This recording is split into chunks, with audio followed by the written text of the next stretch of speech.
ኢየሱስ ሆይ ፍጠን፣ ኢየሱስ ሆይ ፍጠን፣ ጌታ ኢየሱስ ሆይ ፍጠን፣ ጌታ ሆይ በማንም ጽድቅ ተመክተን አይደለም ጌታ ሆይ በራሳችንም ጽድቅና መልካም ሥራ ተመክተን አይደለም የምንለምንህ።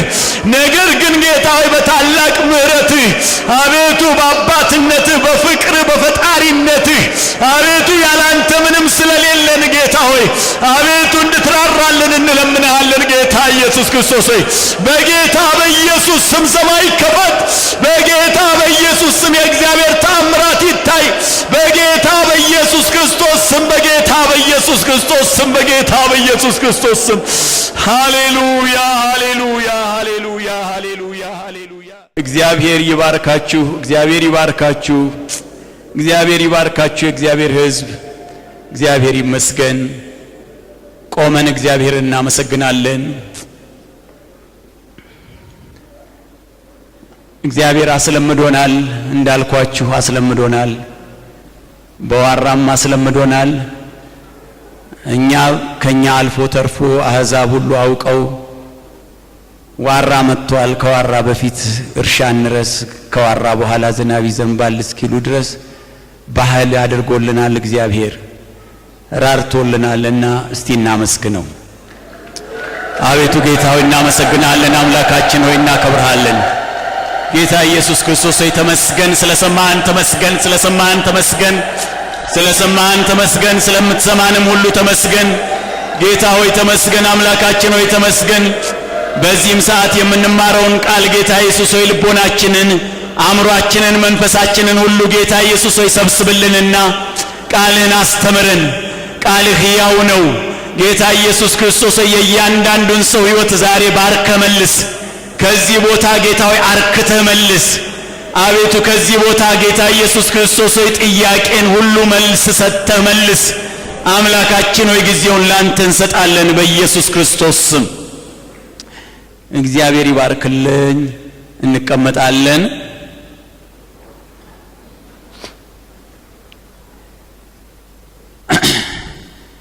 ኢየሱስ ይመስገን። አሁን ደግሞ ቀጥዬ ወደ እግዚአብሔር ቃል እንሄዳለን።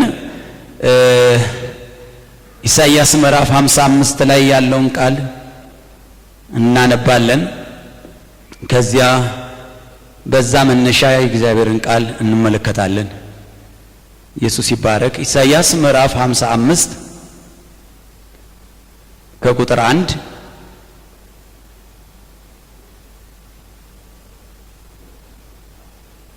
ምናልባት ከጸሎታችን ጋራ አሁን ከጸለይነው ጸሎት ጋራ የተገናኘ ነገር ሊመስላችሁ ይችላል። ይሄኛው ግን መንፈሳዊ ነገር ነው የምናገረው። እናንተ የተጠማችሁ ሁሉ ወደ ውሃ ኑ፣ ገንዘብም የሌላችሁ ኑና ግዙ ብሉም። ኑ ያለ ገንዘብም ያለ ዋጋም የወይን ጠጅና ወተት ግዙ። ገንዘብን እንጀራ ላይደለ የድካማችሁንም ዋጋ ለማያጠግብ ነገር ለምን ትመዝናላችሁ? አድምጡኝ፣ በረከትንም ብሉ፣ ሰውነታችሁን በጮማ ደስ ይበለው። ጆሮአችሁን አዘንብሉ፣ ወደ እኔም ቅረቡ፣ ስሙ፣ ሰውነታችሁን በሕይወት ትኖራለች። የታመነችይቱን የዳዊትን ምሕረት የዘላለምን ቃል ኪዳን ከእናንተ ጋር አደርጋለሁ። ጌታ ኢየሱስ ይመስገን። እናንተ የተጠማችሁ ወደ ውሃ ኑ ይላል እግዚአብሔር። ጌታ ኢየሱስ ክርስቶስ የተመሰገነ ይሁን። ሌላ ቃል ደግሞ በሁለተኛ ነገሥት ምዕራፍ 3 ላይ እናነባለን። ሁለተኛ ነገሥት ምዕራፍ 3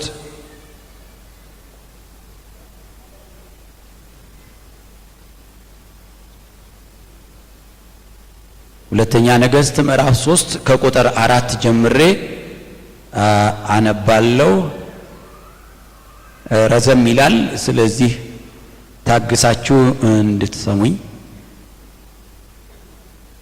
የሞዓብም ንጉሥ ሞሳ ባለበጎች ነበረ። ለእስራኤልም ንጉሥ 100,000 ጠቦትና 100,000 አውራ በጎች ጠጉር ይገብርለት ነበር። አክዓብም ከሞተ በኋላ የሞዓብ ንጉሥ በእስራኤል ንጉሥ ላይ አመፀ። በዚያም ጊዜ ንጉሡ ኢዮራም ከሰማርያ ወጥቶ እስራኤልን ሁሉ አሰለፈ። ወደ ይሁዳም ንጉሥ ወደ ኢዮሳፍጥ የሞዓብ ንጉሥ አምጾብኛልና ከኔ ጋር በሞዓብ ላይ ለሰልፍ ትሄዳለህን ብሎ ላከ። እርሱም እወጣለሁ፣ እኔ እንደ አንተ ሕዝቤም እንደ ሕዝብህ ፈረሶችም እንደ ፈረሶችህ ናቸው አለ። ደግሞም በምን መንገድ እንሄዳለን አለ። እርሱም በኤዶምያስ ምድረ በዳ መንገድ ብሎ መለሰ።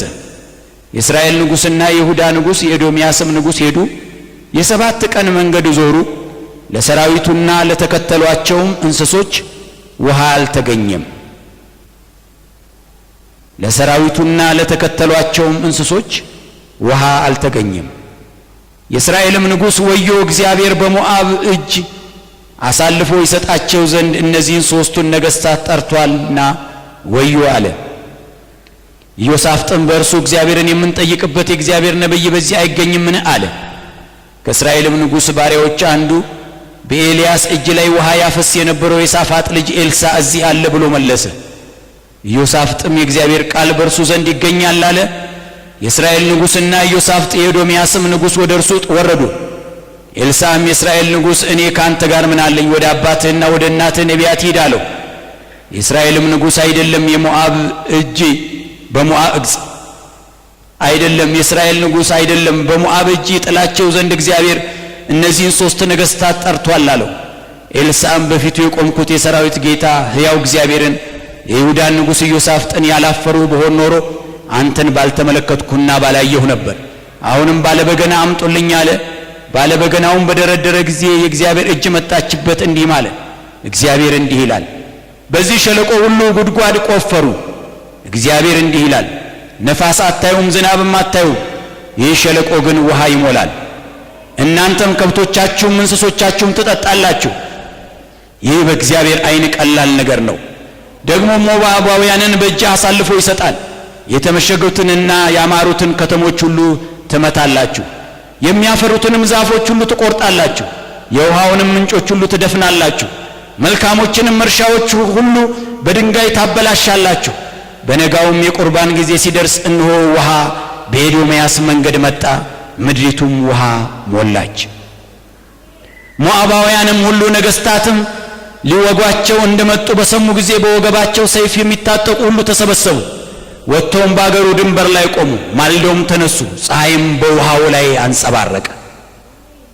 ሞዓባውያንም በፊታቸው ውሃው እንደ ደም ቀልቶ አዩና ይህ ደም ነው። በእርግጥ ነገሥታት እርስ በርሳቸው ተዋጉ፣ እርስ በርሳቸው ተጋደሉ። ሞዓብ ሆይ እንግዲህ ወደ ምርኮ ሂድ አሉ። ወደ እስራኤል ሰፈር በመጡ ጊዜ እስራኤላውያን ተነስተው ሞዓባውያንን መቱ። እነርሱም ከፊታቸው ሸሹ። ሞዓባውያንን እየመቱ ወደ አገሩ ውስጥ ገቡ፣ ከተሞችን አፈረሱ። በመልካሞቹም እርሻዎች ሁሉ ላይ እስኪሞሉ ድረስ እያንዳንዱ ሰው አንዳንድ ድንጋይ ይጥል ነበር። እግዚአብሔር የተመሰገነ ይሁን። እናንተ የተጠማችሁ ወደ ውሃ ኑ በሚል አርዕስት እናገራለሁ። አሁን ያነበብነው ቃል ታሪኩ ረጅም ታሪክ ያለበት የእስራኤል ታሪክ፣ እስራኤል አንድ ያመጸበት ምድር ነበረ ሞዓብ የሚባልና እስራኤል ያመጸበትን ሞዓብን ለማስገዛት ታጥቆ ተነሳ። ይህን ያመጸብኝን ሞዓብን አስገዛለሁ ብሎ ታጥቆ ሰይፍ ይዞ ለሰልፍ ተነሳ። በምድረ በዳ በኤዶምያስ መንገድ ከብቶቻቸውን ሰራዊቶቻቸውን ይዘው ሆያሉ ለውጊያ ጉዞ ቀጠሉ። እዛ ላይ ሲደርሱ 7 ቀን እንደተጓዙ ኃይለኛ ውሃ ጥም መጣ። ውሃ አጡ። ወዮ አለ የእስራኤል ንጉሥ፣ ወዮ እግዚአብሔር በሞዓባውያን እጅ ሊጥለን ነው። ከነሱ ጋር ውጊያ ከመጀመራችን በፊት በጥም ማለቃችን ነው። ወዮ አመፀኛውን ልናንበረክክ ነበር፣ ያመጸብንን ልናንበረክከው ነበር፣ የሸፈተብንን ልናንበረክከው ነበር፣ ጠላትን እግራችን ስር ልንጥለው ነበር። ታጥቀን ነበር፣ ተነስተን ነበር፣ ጉዞ ጀምረን ነበር። እንሰራለን ብለን ሁላችንም ተባብረን ተነስተን ነበር። መሃል ላይ ውሃ ጥም መጣ። ወዮ አለ። ያመፀብንን ላንበርክከን ምርኮ ሰብስበን ጠላትን መተን ድል እናደርግ ነበር። ምን ያረጋል? ውሃ ጥም መጣ። ሃሌሉያ ሃሌሉያ። ዛሬ የምናገረው እናንተ የተጠማችሁ ወደ ውሃ ኑ ነው ምለው። ኢየሱስ ይባረክ። እባካችሁ መንፈሳችሁን ልባችሁን አስተባብራችሁ ከኔ ጋር እንድትሆኑ ለምናችኋለሁ። ሃሌሉያ። እስቲ ሁላችን ሃሌሉያ።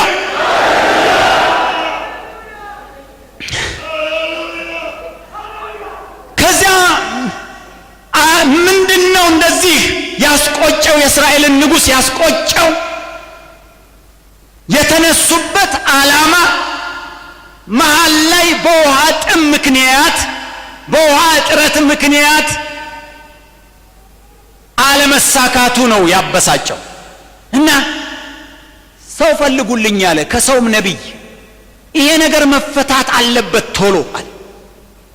ከተነሳንበት ይህን አመፀኛ ሞዓብን ከእግራችን በታች ለማንበርከክ ሞዓብን ምርኮውን ለመመለስ ከተነሳንበት ዓላማ ወደዛ እንዳንራመድ እየገታን ያለው ውሃ ጥም መፍትሄ እንዲገኝለት ነቢይ ፍለጋ ተገኘ። ኤልሳዕ ተገኘና ኤልሳዕ ጋር ተሄደ።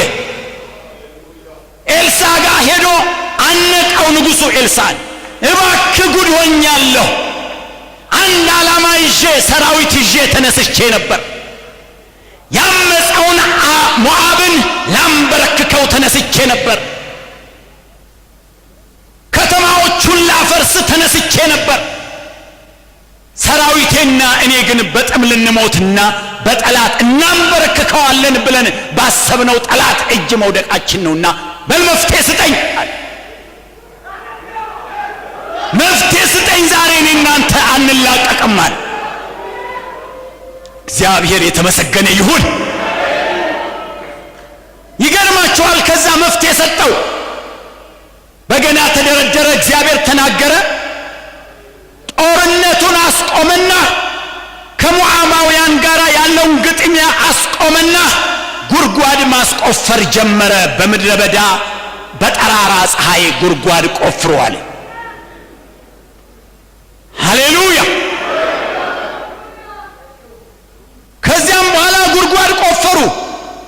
ጉድጓድ ሲቆፍሩ በበነጋታው ያ ጉድጓድ እንዳለ ውሃ ሞልቶ የኤዶምያስን ምድር በጠቅላላ ውሃው አጥለቀለቀው።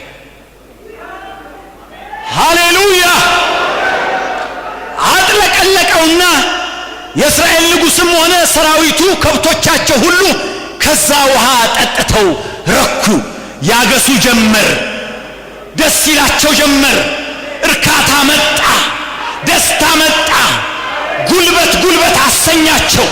ጡንቻቸው ተጠነካከረ። አእምሯቸው መንፈሳቸው ታደሰ። ሃሌሉያ ሃሌሉያ። እስቲ ሃሌሉያ። አልሰማውም። መንፈሳቸው ተጠነካከረ፣ ወኔያቸው ተነሳሳ፣ ጉልበታቸው ተበረታታ። እንደዛ ተበረታተው መንፈሳቸው ሁሉ ተነቃቅቶ እያለ እግዚአብሔር የሰራውን በዛ ውሃ ያ ውሃ ማርካት ብቻ መሰላችሁ? አጠገባቸው፣ አረካቸው። አልበቃም። ያ ውሃ ታሪኩ እዛ ላይ ብቻ አልበቃም። ማለዳ እግዚአብሔር ፀሐይን በውሃው ላይ ለቀቀበት።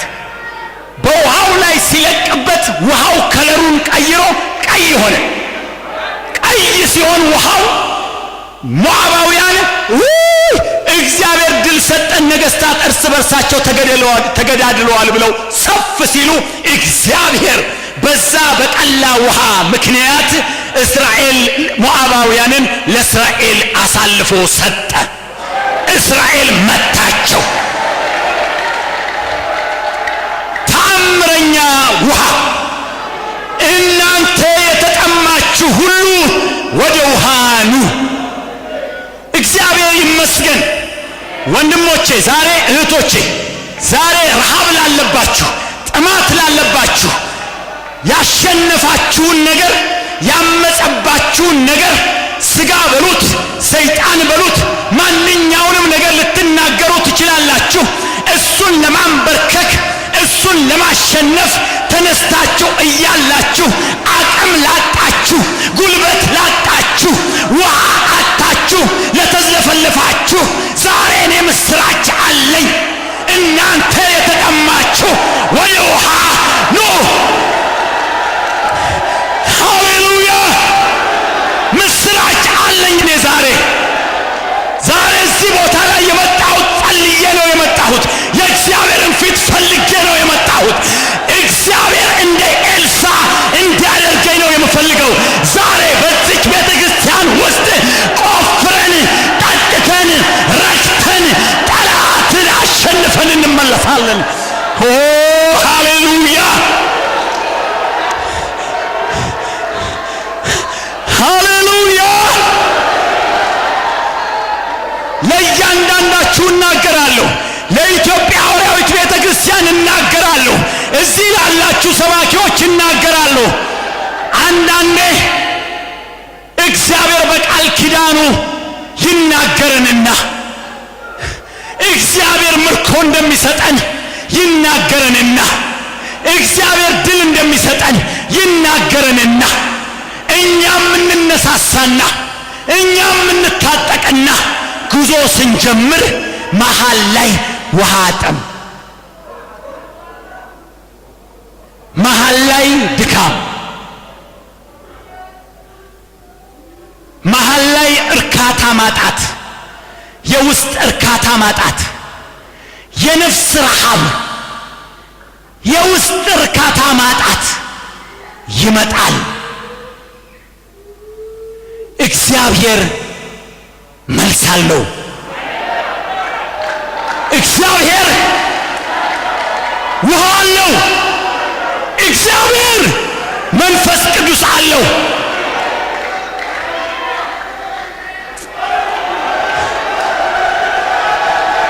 ሃሌሉያ!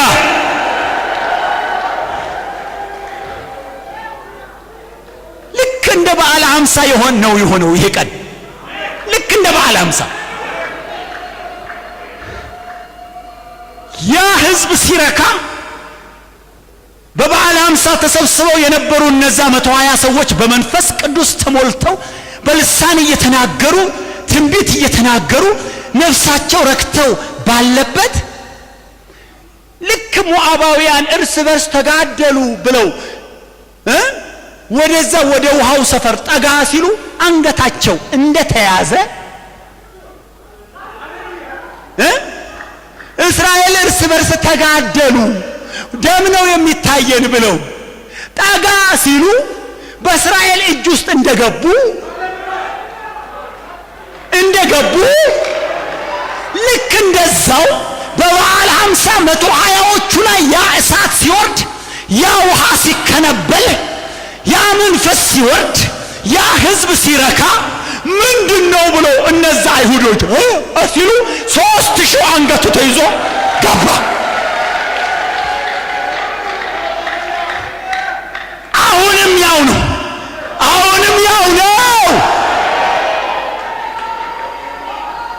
ጌታ ኢየሱስ ክርስቶስ ይባረክ። ጌታ ኢየሱስ ይባረክ። የእግዚአብሔርን ቃል ስናይ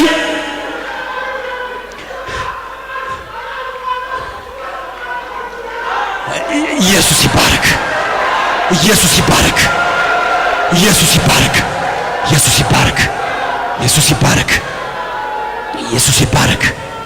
ኢየሱስ ይባረክ። ኢየሱስ ይባረክ። ኢየሱስ ይባረክ። ስሙኝ የእግዚአብሔር ሕዝብ መሳፍንት ምዕራፍ 15 ላይ ልክ እንደዚሁ አይነት ታሪክ ተፈጽሟል። ሳምሶን በአህያ መንጋጋ እነዛን ሁሉ ሰዎች ከረፈረፋቸው በኋላ ድንገት ውሃ ጠማው ይላል። የሚያረጋው ነገር ጠፋው ይላል። ልክ እንደነ የእስራኤል ንጉሥ እሱም እንዲህ ብሎ ጮኸ ይላል፣ ወየው ይህን ሁሉ ድል ሰተኸኝ በዚች ውሃ ጥም ምክንያት በፍልስጤማውያን በእነዚህ ባልተገረዙ እጅ ትጥለኝ፣ በውሃ ጥማት ምክንያት ትጥለኝ፣ ስንት የተጠቀምክብኝን ትጥለኝ፣ ክምር በክምር እንዳደርግ የረዳኝ አምላክ በዚች ውሃ ጥም ትጥለኝ አለ። እግዚአብሔርም የኤሊ ሸለቆ ከፈተና አፈነዳው ይላል። ወንድሞች የእያንዳንዳችሁ ታሪክ በእግዚአብሔር ፊት ተመዝግቧል። የዚች ቤተክርስቲያን ታሪክ በእግዚአብሔር ፊት ተመዝግቧል። ስንት ድል አልፈናል፣ ስንት ምርኮ ማርከናል፣ ስንትና ስንት ነገሮች ጌታ ኢየሱስ ክርስቶስ አሳልፎ ሰጥቶናል። ነገር ግን አንድ የሚሰማኝ ነገር አለ። በዚች ሰዓት የመንፈስ ቅዱስ ጥማት አለ።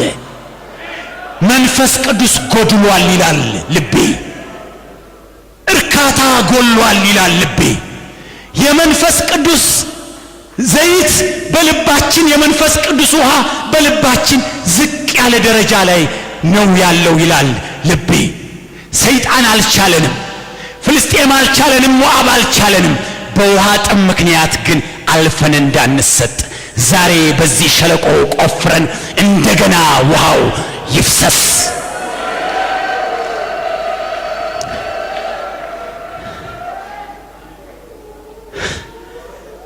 ሃሌሉያ ሃሌሉያ። እሱ ሁላችን መንፈሳችን እናስተባብር፣ እጆቻችን ዘርግተን ሃሌሉያ እንበል። ሃሌሉያ ሃሌሉያ ሃሌሉያ ሃሌሉያ ሃሌሉያ ሃሌሉያ ሃሌሉያ ሃሌሉያ ሃሌሉያ።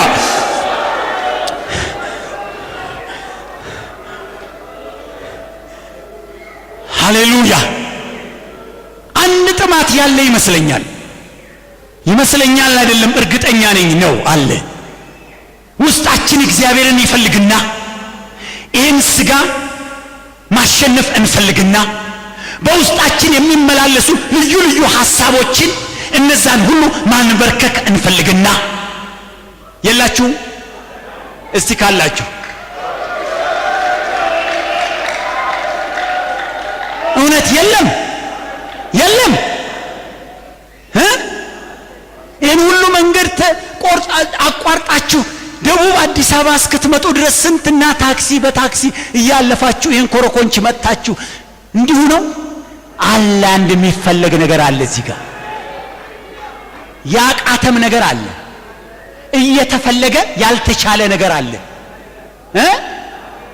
እየተመኙት ያላገኙት ነገር አለ። ኢየሱስ ክርስቶስ መልሱን ዛሬ በውሃ ይጨርሰዋል።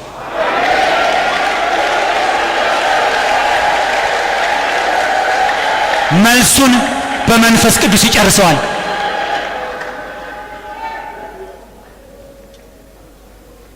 ሃሌሉያ ሃሌሉያ ሃሌሉያ። አያችሁ፣ ማን ነው ጥሙን ያመጣው በሉኝ? ማን ነው ጥሙን ለእስራኤል ልጆች ያመጣባቸው? የተጓዙበት ጦርነቱን ለመሄድ የተጓዙበት መንገድ የ7 ቀን ምድረ በዳ ነበር ይላል። ዛሬ እግዚአብሔርን ለማገልገልም ይሁን ከእግዚአብሔር ጋር ለመኖርም ይሁን የሕይወትን ትግል ለመታገልም ይሁን የምናልፍበት መንገድ የምን መንገድ ነው? የምድረ በዳ መንገድ ነው።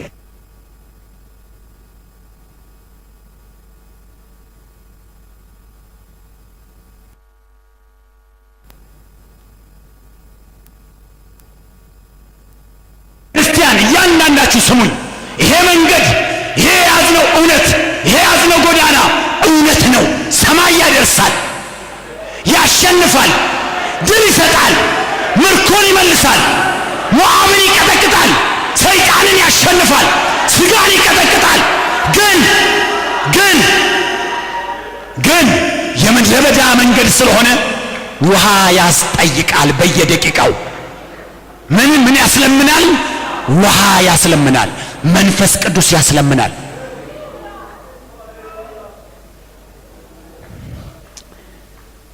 ኦ ሃሌሉያ ሃሌሉያ። የእግዚአብሔር ቃል ኢሳይያስ ምዕራፍ 33 ላይ እንዲህ ይላል። ኢሳይያስ ምዕራፍ 33 ክብር ለኢየሱስ ይሁን። ምዕራፍ 33 ላይ ምን ይላል? ቁጥር 7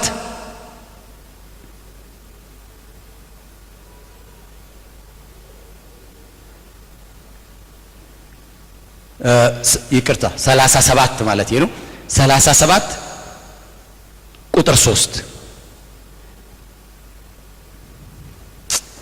እግዚአብሔር ይመስገን፣ ጌታ ኢየሱስ ይመስገን። ይህ ቀን የመከራና የተግሳጽ የዘለፋም ቀን ነው። ልጆች የሚወለዱበት ጊዜ ደርሷል፣ ለመውለድም ኃይል የለም። ልጆች የሚወለዱበት ጊዜ ደርሷል፣ ለመውለድም ኃይል የለም። ዘመኑ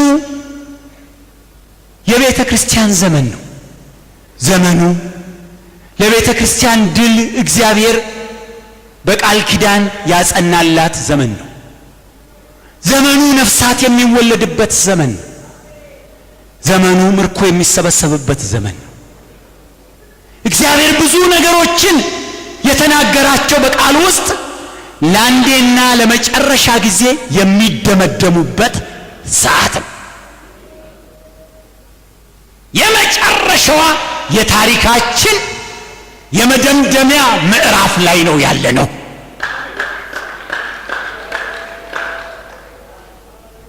ትሰሙኛላችሁ? የመጨረሻ የመደምደሚያዋ ላይ ነው ያለነው።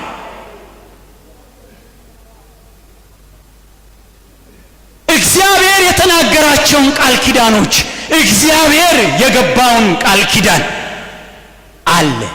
ዘመኑ ልጆች የሚወለዱበት ነው፣ ለመውለድ ግን ኃይል የለም።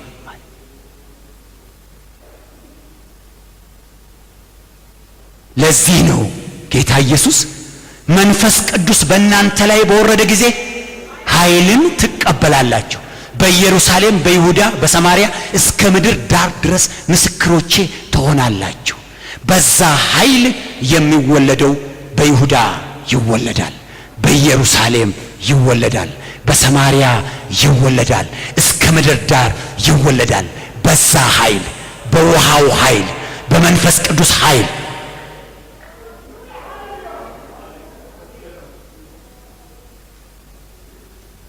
ሃሌሉያ።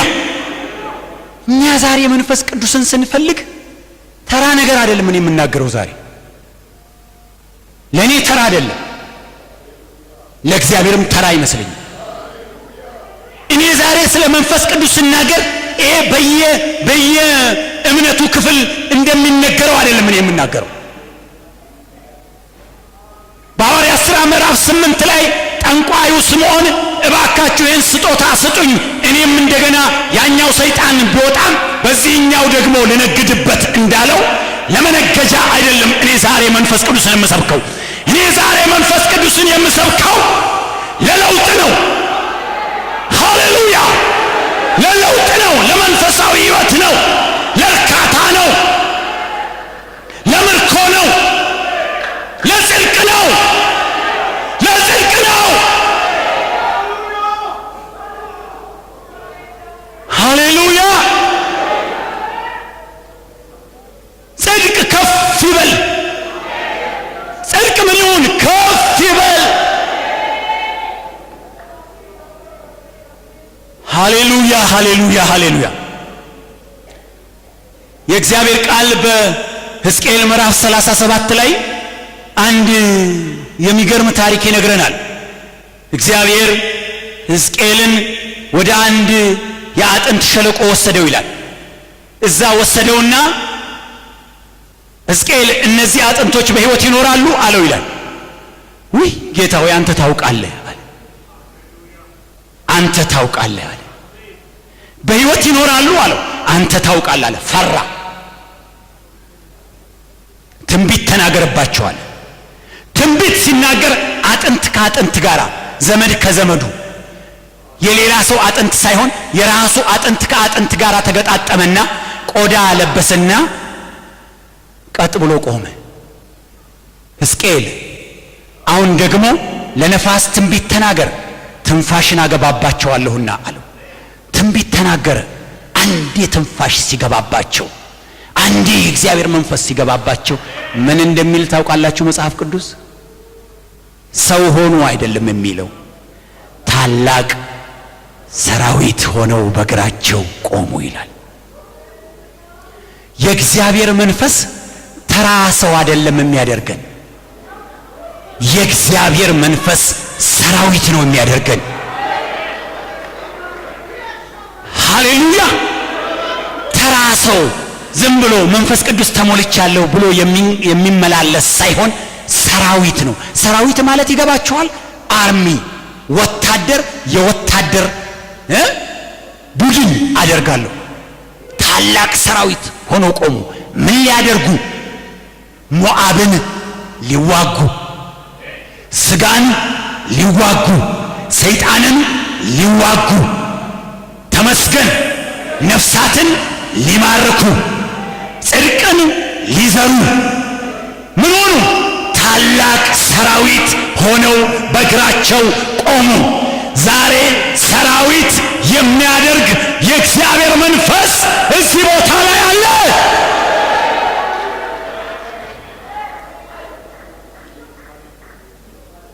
ሰራዊት ለመሆን የማይፈልግ የዚህ መንፈስ ተካፋይ አይሆንም።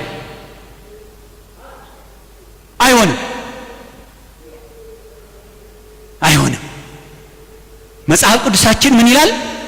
ለነዛ እኮ ሊዋጉ ላሉት ነው ያ ሸለቆ ተከፍቶ ውሃ ያወጣው። ልንዋጋ ነው። ያመጻውን ከእግር በታች ልናንበረክክ ነው።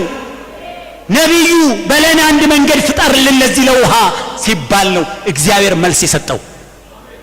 እግዚአብሔር ሆይ አገለግልሃለሁ፣ እግዚአብሔር ሆይ ላንተ እኖራለሁ፣ እግዚአብሔር ሆይ በጽድቅ እመላለሳለሁ፣ እግዚአብሔር ሆይ ሥጋዬን ካንተ እግር በታች እጥላለሁ፣ ላንተ እኖራለሁ ለሚልና ሊለወሰነ ሰው ዛሬ እግዚአብሔር ሰማይን ከፍቶ ዝናቡን በላዩ ላይ ያዘንብለታል።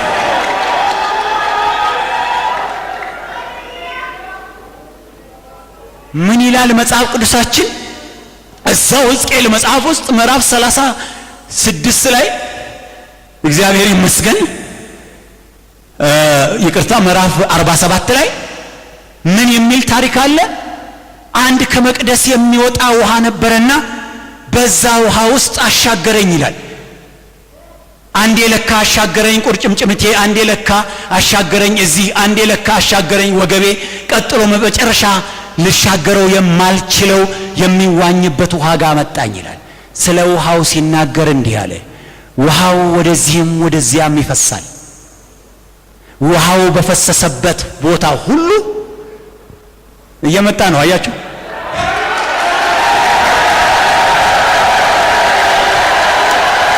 ከእግዚአብሔር ጋር ቀልድ የለም። ከእግዚአብሔር ጋር ቀልድ የለም።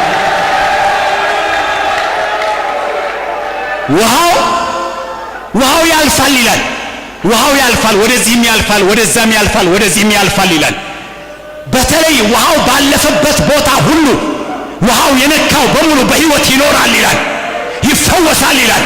ነገር ግን ይላል መጽሐፍ ቅዱስ፣ ነገር ግን ይላል እቋሪውና ረግረጉ ጨው እንደሆነ ይቀራል እንጂ አይፈወስም ይላል።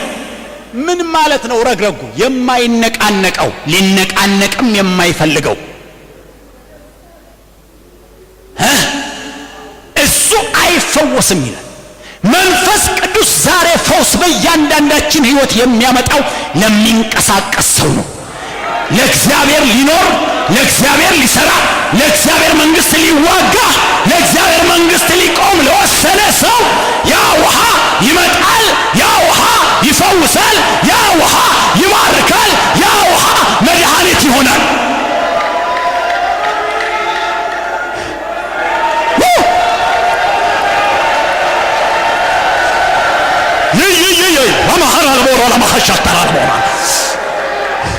ይፈውሰኛ ውሃ፣ ይፈውሰኛ ውሃ፣ ይጎብኘኛ ውሃ፣ ይንካኛ ውሃ፣ ይዳሰኛ ውሃ።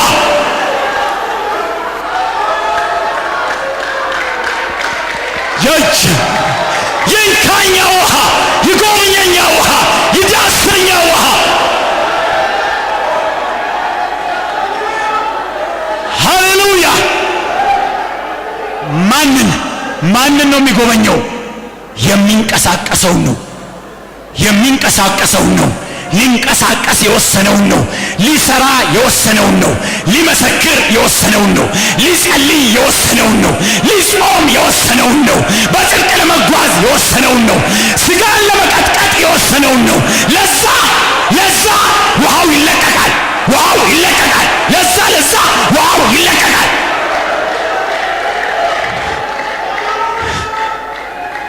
ሃያ ማሃላባ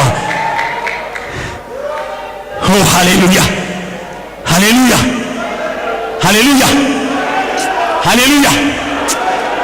አንዳንድ ሰው አይጠፋም እዚህ እንዲህ የሚለኝ እግዚአብሔር ይጎብኘኝና እግዚአብሔር ይህን መንፈስ ያብዛለኝና እኔ ወስኛለሁ፣ ለስጋዬ ላልኖር ወስኛለሁ፣ በጽድቅ ለመኖር ወስኛለሁ፣ የዲያብሎስን ሥራ ለመታገል ወስኛለሁ ለሚል ሰው፣ ለተጠማ ሰው ይምጣልኝ እንጂ ለሚል ሰው ዛሬ ምስራች ስማ። እናንተ የተጠማችሁ ሁሉ ወደ ውሃ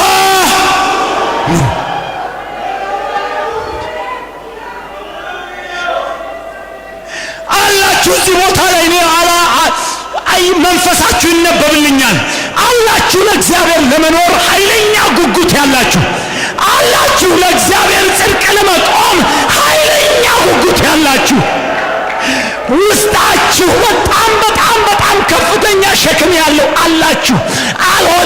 አልሆን አላችሁ እንጂ አቃታችሁ እንጂ ጉልበት አጣችሁ እንጂ አላችሁ። ከሰባኪዎችም አላችሁ። አቅም አጣችሁ እንጂ ውስጣችሁ ያለው ውሃ ጎደለባችሁ እንጂ ለእግዚአብሔር ለመኖር ኃይለኛ ረሃብ ያለባችሁ አላችሁ። ዛሬ ለእናንተ ምስራች አለኝ። እናንተ የተጠማችሁ ወደ ውሃ ኑ።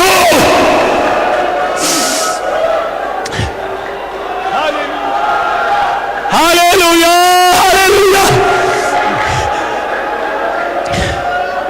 ሃሌሉያ ሃሌሉያ ሃሌሉያ አላማ ሻራ ቦራ ማሐሲያ ላቦራ ማሳያ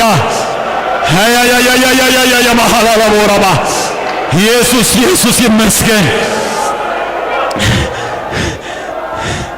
አላችሁ።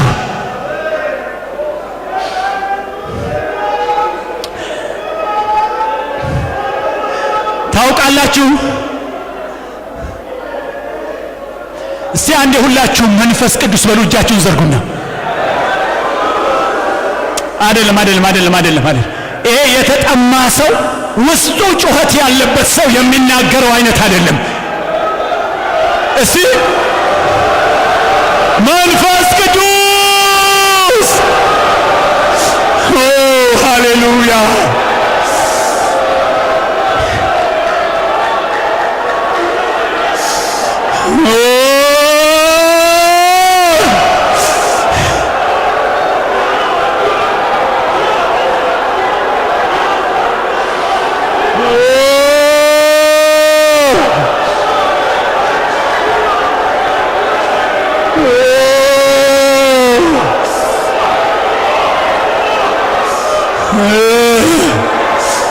እስቲ ስሙኝ አንድ ጊዜ አንዴ ስሙኝ፣ እግዚአብሔር ይባርካችሁ። እግዚአብሔር ይባርካችሁ። በመዝሙረ ዳዊት ምዕራፍ 51 ላይ በመዝሙረ ዳዊት ምዕራፍ 51 ላይ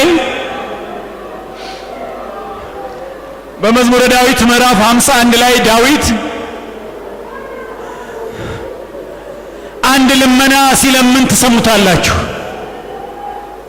አንድ ልመና ሲለምን በጣም ያባባኛል፣ በጣም ሆዴን እንደዚህ ይገለባብጠዋል። ምን ይላል መሰላችሁ? ቅዱስ መንፈስን ከኔ ላይ አትውሰድብኝ ይላል።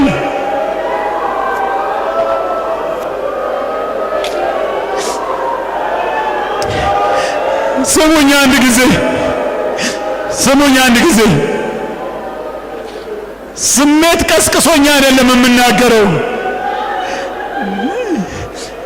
ዳዊት ያንን ጸሎት የጸለየ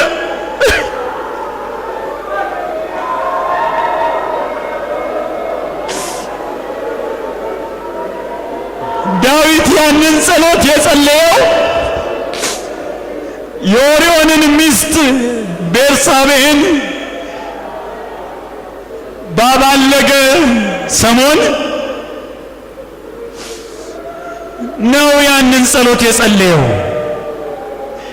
የንስሐ ጸሎት ነው የጸለየው። ተቀይመህ ከዙፋኔ አታውርደኝ አላለም። ተቀይመኝ ሀብቴን አትውሰድብኝ አላለም። ተቀይመህ ልጆቼን አትግደልብኝ አላለም። ተቀይመህ መንፈስን አትውሰድብኝ ነው ያለው።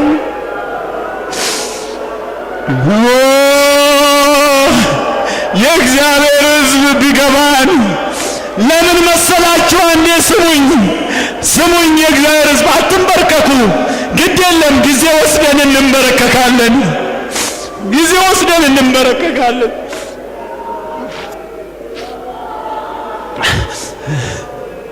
ያውቃታል፣ ዳዊት ያውቃታል። መንፈስ ሲወሰድ፣ የእግዚአብሔር መንፈስ ሲወሰድ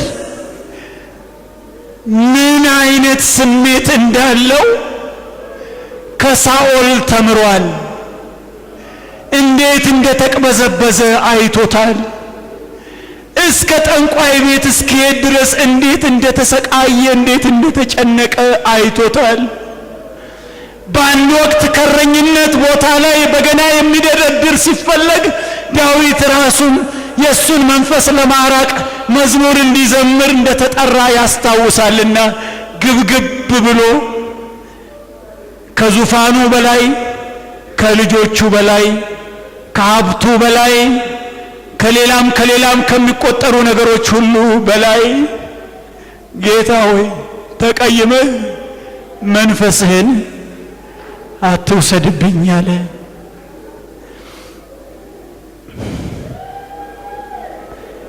መንፈስህን አትውሰድብኝ አለ።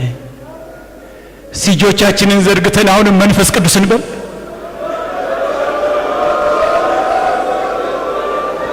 እስቲ በሉት መንፈስ ቅዱስ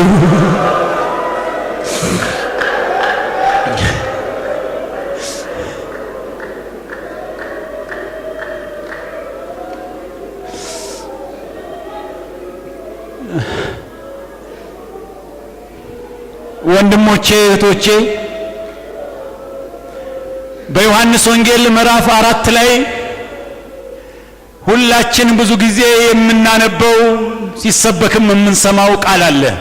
የሳምራዊቱ ሴት ታሪክ ነው። እቺ ሴት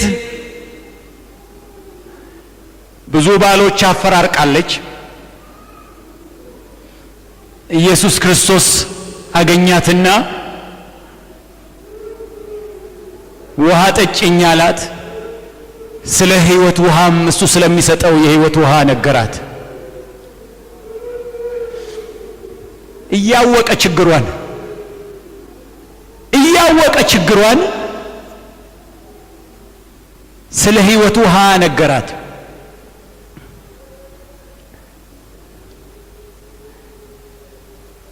በቤቷ ስላለው ችግር መፍትሄ ፍለጋ ፋሚሊ ካውንስሊንግ የቤተሰብ ምክር አገልግሎት ውስጥ አልገባም። አያችሁ፣ በሷ ቤት እኮ ባል መቀያየር እርካታ መስሏታል። ካንዱ ባል ይሄኛው ይሻላል ስትል እሱም የከፋ ሲሆን ይሄኛው ይሻላል ስትል የከፋ ሲሆን እስከ 5 ደርሳለች። እዛ አካባቢ ያለ ቤተሰብ እንዴት አድርጎ እንደሚመሰረት ያን ምክር ከመምከር ፋንታ እንዲህ አላት፣ እኔ የምሰጠው ውሃ ይሄን ሁሉ ይመልሳል አለ።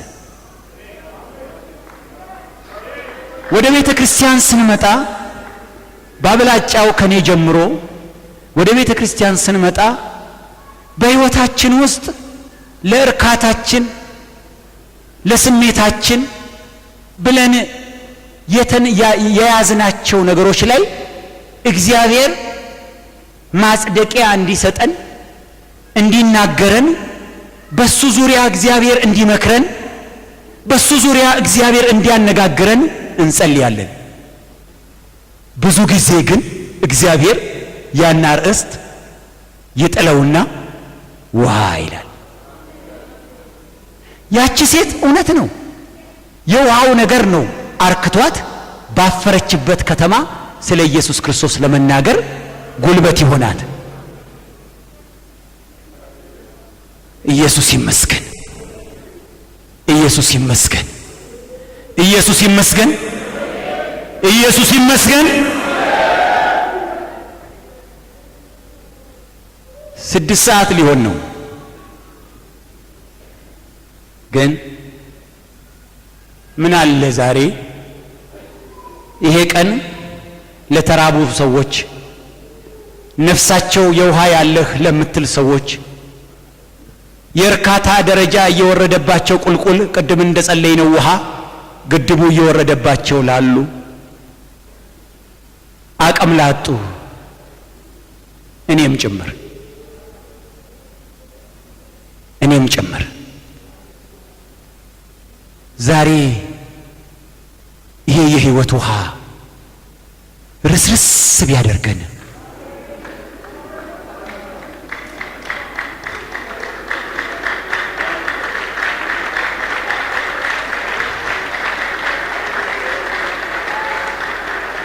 ይሄ ቤት የጸሎት ቤት አይደለም ነው የምትሉ እስቲ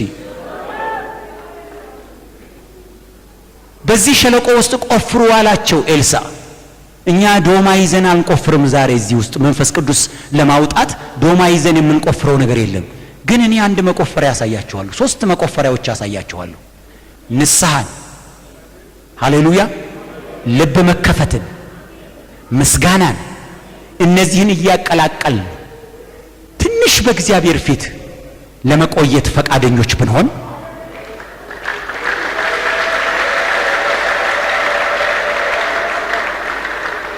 እነዚህን እያቀላቀል ትንሽ በእግዚአብሔር ፊት ለመቆየት ፈቃደኞች ብንሆን የምትቸኩሉ መውጣት ትችላላችሁ። ነገር ግን ውስጣችሁ ጥማት ያለ ሰዎች፣ ውስጣችሁ በረካው የሚያሰኝባችሁ ሰዎች፣ ስብከቱን ስትሰሙ ማድረጉ ያቃታችሁ ሰዎች፣ መኖሩ ያቃታችሁ ሰዎች፣ መስማቱን የምትሰሙ ግን በሰማችሁት ነገር መኖር የከበዳችሁ ሰዎች የውሃ እጥረት ነው። የውሃ ዲፊሸንሲ ነው። የውሃ እጥረት ነው።